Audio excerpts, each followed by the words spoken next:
మమ్మీకి ఇష్టం one part, డాడీకి ఇష్టం వన్ పార్ట్, పింకీకి ఇష్టం వన్ పార్ట్, అందరికి ఇష్టం వన్ పార్ట్.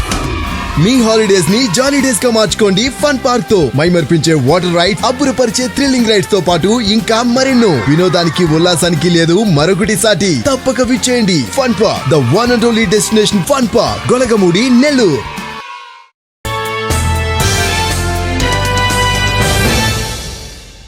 నిరుపయోగంగా ఉన్న కోవూర్ కోఆపరేటివ్ షుగర్ ఫ్యాక్టరీ భవిష్యత్ కార్యాచరణపై ఎమ్మెల్యే ప్రశాంత్ రెడ్డి రైతు సంఘ నాయకులతో కలిసి కలెక్టర్ ఓ ఆనంద్తో చర్చించారు.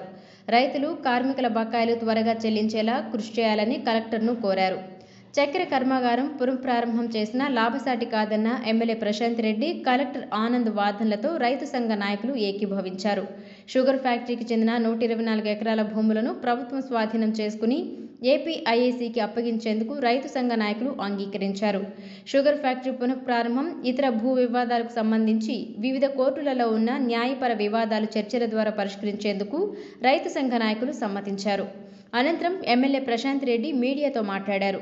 షుగర్ ఫ్యాక్టరీ కార్మికులకు రావాల్సిన 28 కోట్ల రూపాయల బకాయిలు చెల్లించేందుకు సమ్మతించిన ముఖ్యమంత్రి చంద్రబాబు నాయుడుకు ధన్యవాదాలు తెలిపారు. చక్కెర కర్మాగార భవితవ్యంపై రైతు సంఘ నాయకులు, కార్మిక సంఘ నేతల అభిప్రాయాలను ముఖ్యమంత్రి దృష్టికి తీసుకెళ్తానన్నారు. కోవూరు ప్రాంత అభివృద్ధికి కార్మిక, రైతు సంఘ నాయకులు సహకరించాలని విజ్ఞప్తి చేశారు. ఈ కార్యక్రమంలో పెన్నా డెల్టా చైర్మన్ జెట్టి రాజగోపాల్ రెడ్డి, రైతు సంఘ నాయకులు గండవరపు శ్రీనివాసులు రెడ్డి, హరిరెడ్డి, తిరుమూరు అశోక్ రెడ్డి, జెట్టి రవీందర్ రెడ్డి, బెజవాడ వంశీకృష్ణరెడ్డి తదితరులు పాల్గొన్నారు. అందరికీ నమస్కారం. మొన్న అసెంబ్లీలో షుగర్ ఫ్యాక్టరీ గురించి, సమస్యల గురించి మాట్లాడిన దానికి ముఖ్యమంత్రి చంద్రబాబు నాయుడు గారు స్పందించి కలెక్టర్ సమీక్షలో దానికి ఒక సొల్యూషన్ చెప్పడం జరిగింది. దాని గురించి ఈరోజు అందులో భాగస్థులైన రైతు సోదరులు, కార్మిక సోదరులు, కలెక్టర్ గారు అందరము కలిసి ఒక మీటింగ్ పెట్టుకోవడం జరిగింది. కార్మిక సోదరులతోటి, రైతు సోదరులతోటి చర్చించడం జరిగింది.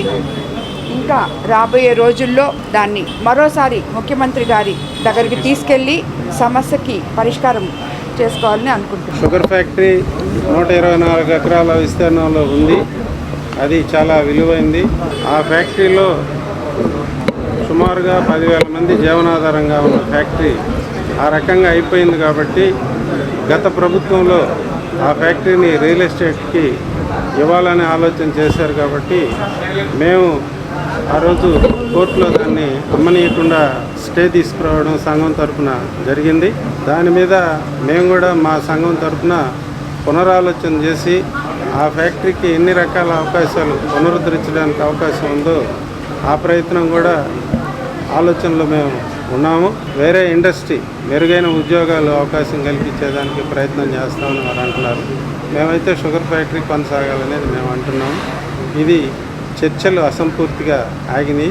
భవిష్యత్తులో మళ్ళీ దాని మీద పునరాలోచన మేము మా సంఘం తరఫున, రైతుల తరఫున ఏం చేయాలనేది మేము ఆలోచిస్తాం. వారు సరైన రీతిలో మెరుగైన న్యాయం రైతులకు ఏ విధంగా జరగద్ది అనేది కూడా వారు ఆలోచిస్తానన్నారు. షుగర్ ఫ్యాక్టరీ యూనియన్ ప్రెసిడెంట్ని, ఎమ్మెల్యే గారు, కలెక్టర్ గారు మా కార్మిక ఉద్యోగులు రావాల్సిన బకాయిల మీద మొన్న ముఖ్యమంత్రి సమక్షంలో జరిగిన కలెక్టర్ల సమావేశంలో కోవూరు షుగర్ ఫ్యాక్టరీ కార్మికులు ముందుగా జీతాలు ఇవ్వాలని నిర్ణయం తీసుకున్నారు.